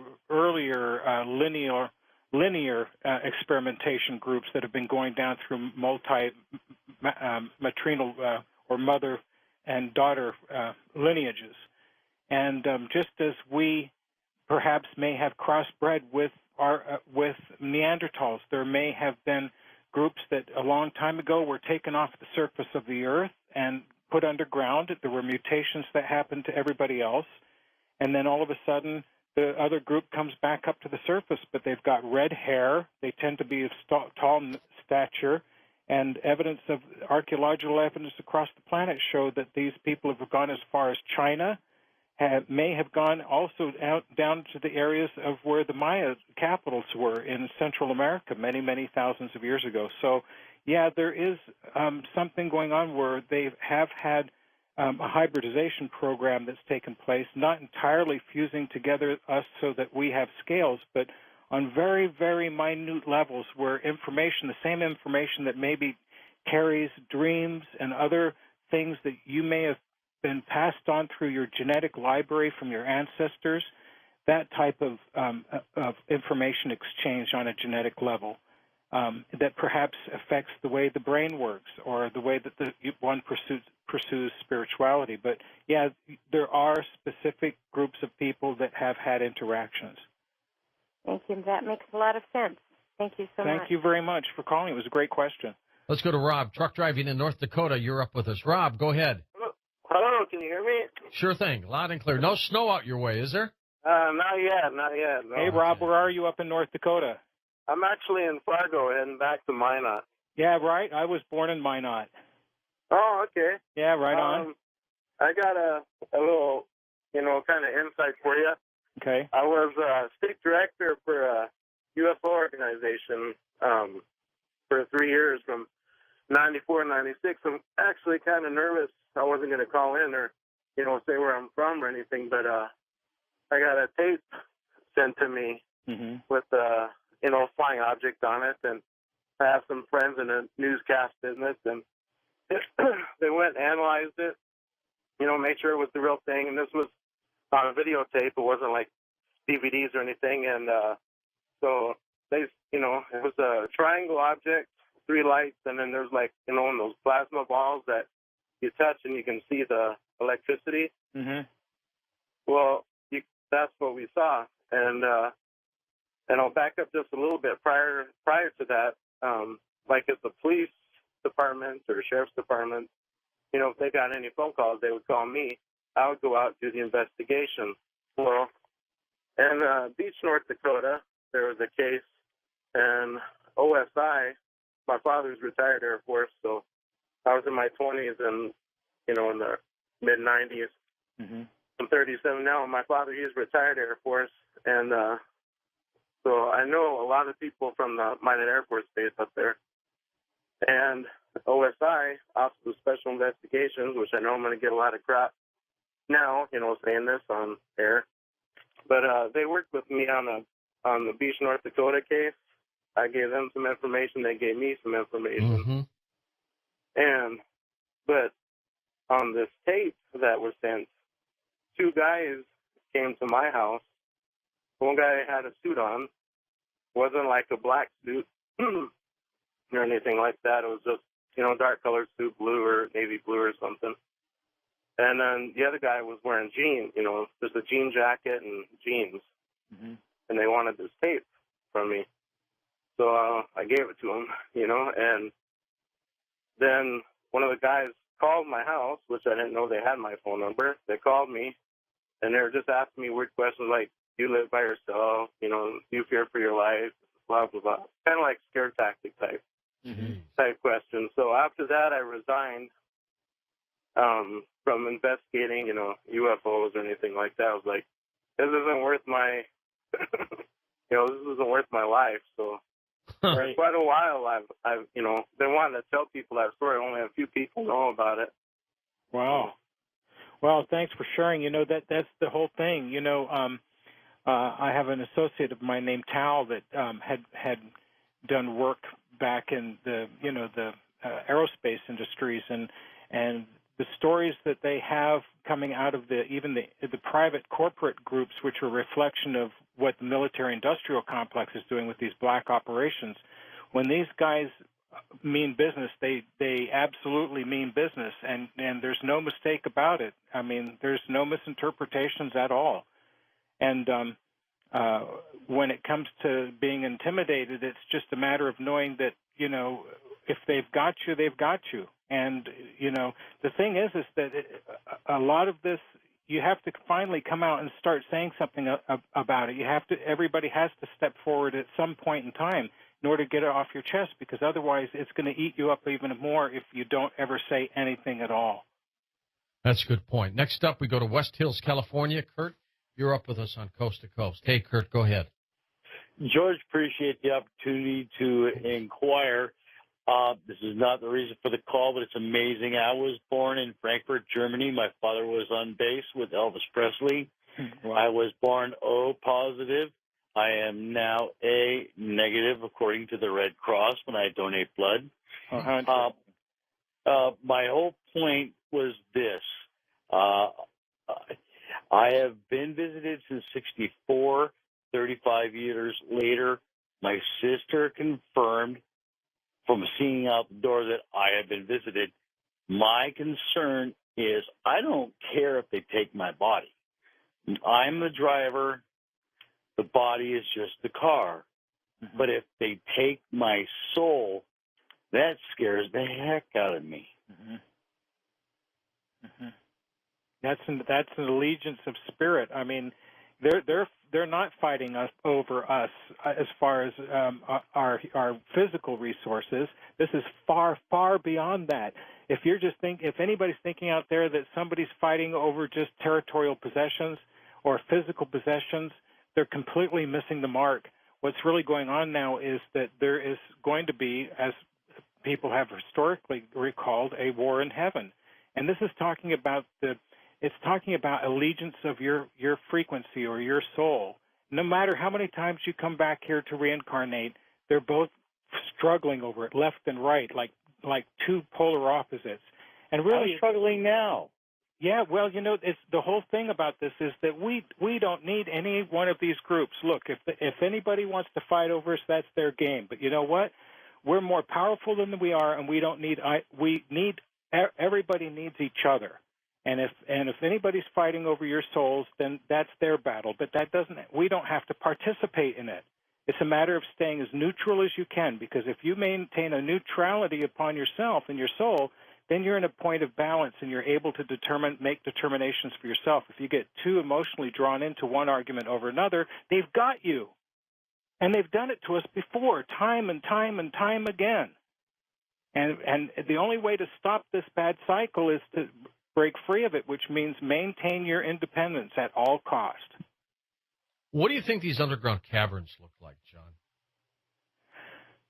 Well, I know I've seen photographs of some of the cavern systems down in Mexico that it looks like one huge chamber, like football stadium size after another, linked together by passages, and they're quite expansive. We've seen Crystal Cave most recently come up with those huge 9-foot crystals underground. Have you seen that photograph, George? Yes. Absolutely remarkable, I know some of the military-industrial complex have deep underground bases that extend more than 8,000 to 12,000 feet underground, and they're like small cities. And men in the black projects have met women in black projects, and together they've had children, and there's an underworld already in existence beneath our feet. It's part of the shadow government. There's a shadow government. There's also a shadow society in existence. And it's just too bad that we're left up here on the surface to fend for ourselves and never given the real truth as to what might be happening. Otherwise, you know what? I think we'd all be digging holes in our backyard, and we'd be storing food, we'd be finding water resources, and we'd be getting ready in case something happened to where the grid shut down for even 2 or 3 months. Well, and it could shut down, John. Absolutely. We get hit with an X flare. Look out. We're history. Absolutely. And,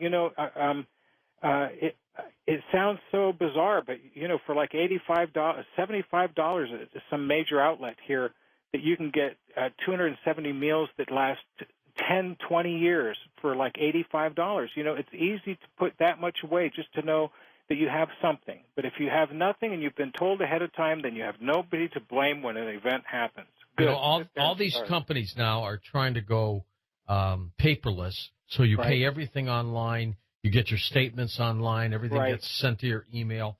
What happens when the grid goes down and you can't go online anymore? You can't do any of that for a while.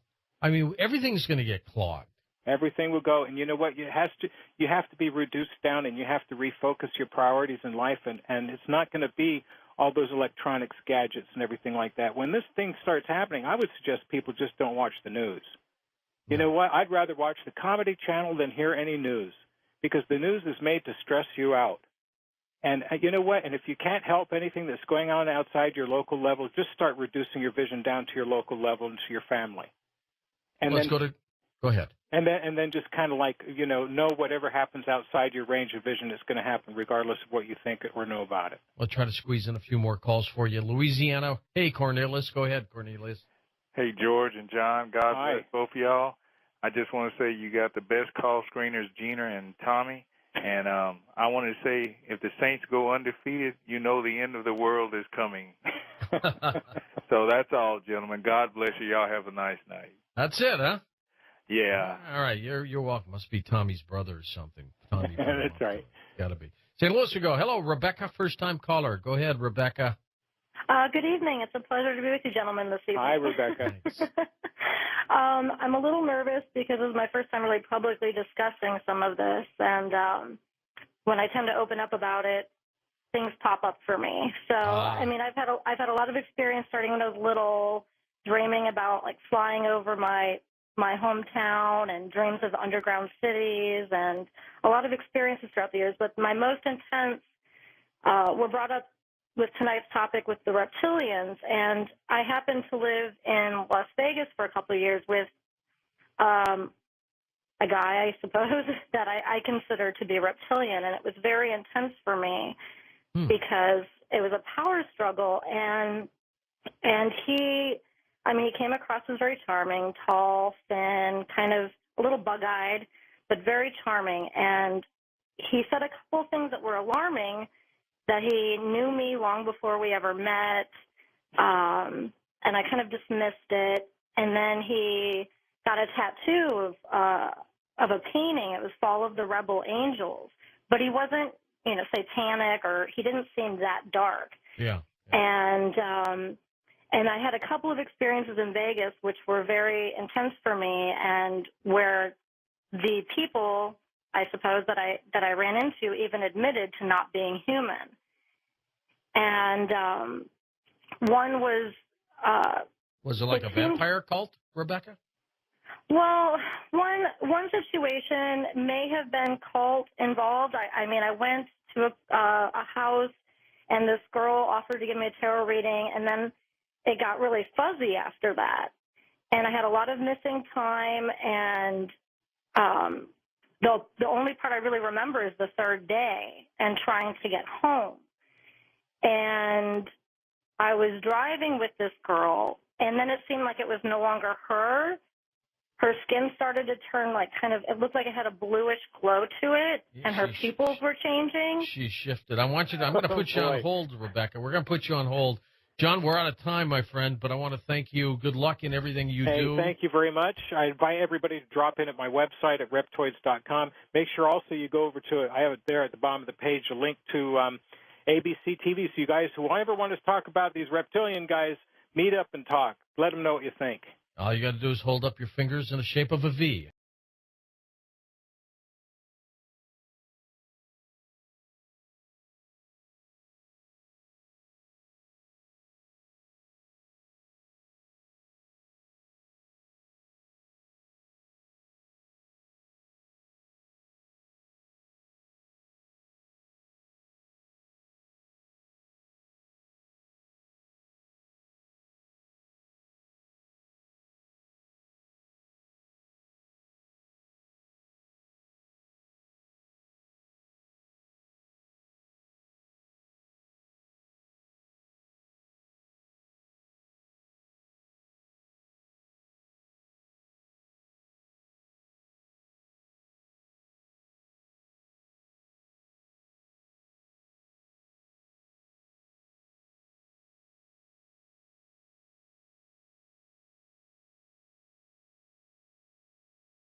Because if we weren't using humans, our enemies and foreign nations most likely are. So in some way, they would justify that in doing it in some surreptitious way. But interestingly enough, back there in Washington, it seems that, it did take notice. The Human-Animal Hybrid Prohibition Act of 2009 was introduced on July 9th. That's after the Dulce program. By Senator Sam Brownback with Senator Mary Landrieu, a Democrat of Louisiana, and 20 co-sponsors. And it basically said that they were very concerned about the fusing together of human and animal parts to make hybrid animals or manimals, as they would be. Sure. And so we feel in some way just being able to get that out there and just being able to get the mass media to talk about that may have generated enough interest to stimulate Washington into actually going forth and trying to create some sort of a protective act for American citizens so they're not just swept up in some sort of a medical program without their consent. And I think that's a good thing. I mean, we've heard about hybrids and people being taken off the streets by aliens and government types, and it's nice to see some legislation come out of Washington finally that makes sense. Of course, if there's a black ops program underway, John, somehow or something sinister, I'm not sure legislation would stop that. No, I'm in absolute agreement with you. I think, though, however, it's a matter of, just being able to say that at least a step has been taken, even though it may be one that may not be so effective. At least somebody's taking some notice of it. Hey, you were recently on talking about the Men in Black, and we're not talking about Will Smith and Tommy Lee Jones. We're talking about serious Men in Black, aren't we? Mm-hmm. What are they up to? Well, there are different types of Men in Black. The first ones that are out there are the Department of Defense agents, and basically their sole job is to limit public knowledge. And I guess if you meet them, you must know something too much. They, no matter from where they're coming from, they do share one goal, and that's to enforce cooperation through intimidation with the targets that they encounter. And do they scare people? What was that? Do they scare people? Oh, absolutely. We're talking about individuals that come up to you that sometimes are so obviously government you don't even ask for an ID because they have such confidence. Yeah. And you know that they're packing weapons and they're smartly dressed. And other times they're not exactly humans, so that they do kind of, mystify people. One of the things that most people don't know, and right out of the CIA's own website, they make a comment out of here on January 24th, 1946. Truman appointed Rear Admiral Sidney Sowers to the first director of the Central Intelligence Group, and also his chief of staff was there. In this chief of staff's diary, he wrote down something mysterious. He said, "At lunch today in the White House, with only members of the staff present, Rear Admiral Sidney Sowers and I were presented by Truman with black cloaks, black hats, and wooden daggers. And the President read an amusing directive to us outlining some of our duties in the Central Intelligence Group, the Cloak and Dagger Group of snoopers." Now, this is right out of the CIA's own website. So when we talk about Men in Black, even they, for many, many years before this became a popularized subject, had recognized that they're into this kind of a ritual directed at the end. Well, that's positive thinking, at least. Yeah. At least. So what have you been doing since our last chat? Well, I've been kind of busy. The last time we spoke, it was just getting off the UFO hunters talking about underground bases. Mm-hmm. And it turns out that apparently that's the second most watched UFO hunter there has been yet. It was interesting to be able to bring out some of the evidence that we showed, like the two photographs of the tunnel boring machines being tested at Los Alamos, which most people hadn't seen, the type that melt through rock. And also, we tried to actually get the RAND Corporation, which is an offset of the U.S. Air Force, to allow us to show a lot of the maps and documents that they had about hypervelocity tube shuttle systems crossing the United States. But the RAND Corporation or the Pentagon wasn't very cooperative in it, so we did the best we could with what we had. Interestingly enough, there appears to have been two counterintelligence operations going on in order to counter the large public exposure to this kind of potential for underground bases and such. And one was in Fox Television, and the other was MSNBC. They were the government. We gave them about 4 weeks advance notice that we wanted the documents, so it was up on radar up in Washington that we were going to be showing this stuff. And by the time it was 6 weeks later, they had allowed a reporter to write a book, an author to write a book on Area 51 for the first time in history, gave access to 5 former employees. And they were talking about one of the Oxcart programs going on there. And during the 2 broadcasts, one on Fox, they actually were referring to Independence Day, the film, saying that they were in Independence Day that were, showing tubes and trains and shuttles linking underground bases, and that just does. Let's look at the real facts regarding Area 51. When in all actuality, it wasn't presented in the film at all. So that kind of came out of the blue sky for them to have said that. In addition to that, the author, when she appeared on MSNBC, towards the end of her interview when they were rushing along, tended to say that she had spoken to one of the employees at Area 51, and even though these guys said that they worked underground, there only was one above-ground tunnel, whatever an above-ground tunnel is. And she said that stories about trains linking underground bases and tunnel systems like that are offsets from a couple of guys having drinks in a bar in Las Vegas, and they're just purely overblown drunken talk. And so I thought that this was it was interesting that the press has never spoken about underground bases and tube shuttle systems before. We've never seen anything really about it, even in mainstream UFO programming. But all of a sudden you had two news outlets kind of like out of context throwing that in there when it really had nothing to do with the subjects they were speaking about. So it appears from an investigator's viewpoint that there was actually a cause and effect there that was actually pretty good.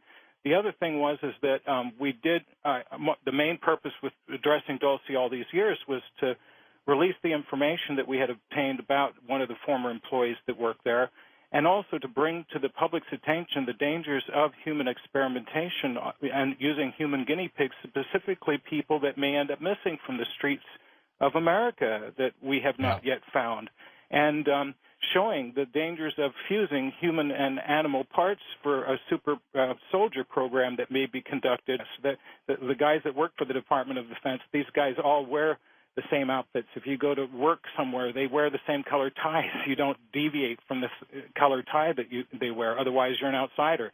So these guys are definitely into the ritual dress. There are others that are foreign nationals. Some of these men in black may be representatives of foreign nations, and we have to be aware of that. Sometimes they've been seen to have olive skin. People have traced this connection back to the Tibetan Agartha, the inner world, and beings that may be coming from there, because even like the crash victims over in Roswell, like you have so eloquently have pointed out, yes, they did have reptilian beaded skin, but also they had these faces that reminded people of Tibetans that like dried up dark. And there have been other reports of the men in black who have shown up in the earliest part of this century a long time ago, and people thought that they were foreign nationals because they had very, very dark skin and very almond-shaped eyes. What's their mission, though, John? What are they trying to do? Get people just to be quiet? They're trying to protect the secrets, and some of these secrets are just military secrets, corporate secrets.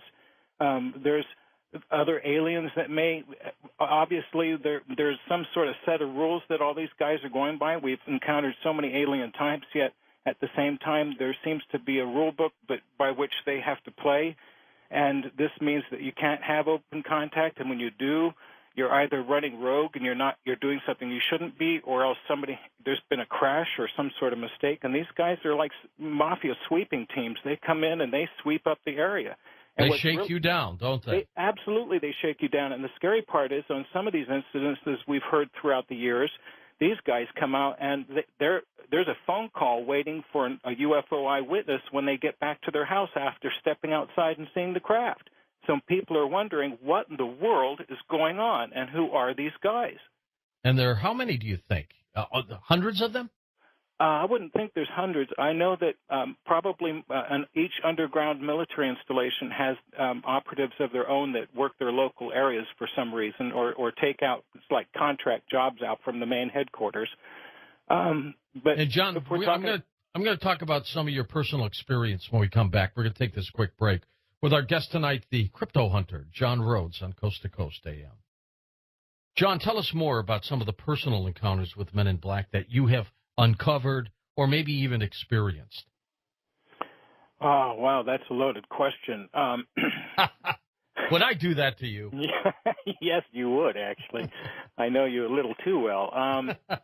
I would say that I would have to start with the most recent one. Let's talk about that. when we did the UFO hunters recently and we talked about the Men in Black, they called me up and said, where did you have your encounter? And I told them that I had an encounter outside the Grand Canyon Caverns, just about half a mile east of it in Arizona.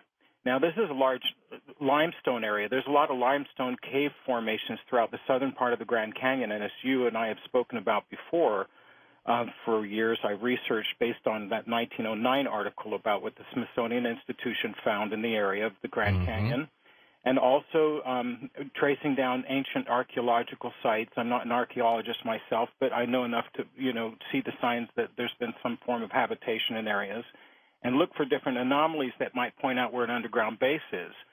And I actually encountered with an associate of mine, Men in Black down there at one instance. A colleague of mine had told us that they had received a phone call from somebody telling us that that me and my other friend should back off our investigations in the area. Otherwise, we're going to end up underground, and they meant like in a box. And we were told this, and we actually thought that our friend was having us on. It's really nice to have somebody with a little bit of an imagination that wants to spice up a little, road trip. And when we got all the way out there, there was a small turnoff area that I had been to once before, and drove out there. And as I pulled up, here were two men leaning. One was leaning against the other car. The other one was just standing beside it, immaculately dressed. The car was a dark color. These guys, one stayed near the car at all times and didn't interact with us. I started to get out, and my friend said that he wasn't going to get out because at that point he knew what was going on, and he felt I was to blame. Anyway, I talked him into coming on the road trip with me, and I actually had a talk with this gentleman where he knew me by my name. He said that he asked me what I was doing there. I said I was just looking around the area, and he said, you can fall down and get hurt out there. And it was just kind of like a silly statement to say, but it was enough to relay a hint of some sort of intimidation. And I said, well, that's right. Yeah, and look, these guys that I met were men who had jobs. These weren't alien types. These were human types, but there was something still very odd about them, their behavior. And I don't know if it's just that, they have a modus operandi where they act a little weird at things at times so people don't know what they encountered or who they encountered or do something silly. I don't know if that's it. But when I left there, I had been well aware that they had made contact, although I proceeded on my way. When they left, I just didn't even turn around. I mean, it was like I knew that I had the encounter, and these guys were telling me not to look around there, which actually means there's something going on there. When I met with the UFO hunters down there this last time, I most recently found out that there's been cattle mutilations in the ranch directly across from the caverns, and that they had a forensic artist come out and take illustrations from us based on our testimonies as to what we've seen. About 3 or 4 days after the road crew gets back to the production company, they call me and ask me if I had picked up the papers or something. And I said, what are you talking about? And they said, well, all of the illustrations the forensic artist did of my description disappeared from their files. So now, I don't know about these other gentlemen who were interviewed, but I know that what happened there to me was a real event. So that was a little bit of a cause of concern. Interestingly enough, television production shows like that don't like to, when something happens, they don't like to tip their hat as to being involved in anything. It would have been easy for the production company to make it part of the show just saying what had happened because it was a mystery unto itself. I think Bill Burns has been hinting that they've been stepping on some toes, and that could be a reason why this program may or may not get renewed. Well, I think that just showing the effectiveness, like I was starting our interview off tonight, talking about what had happened out in Washington, and even that there were counterintelligence operations taking place to counter what the general public was hearing.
And welcome back to Coast. I'm George Norrie. What you're about to hear tonight is a most fascinating theory by the crypto hunter John Rhodes.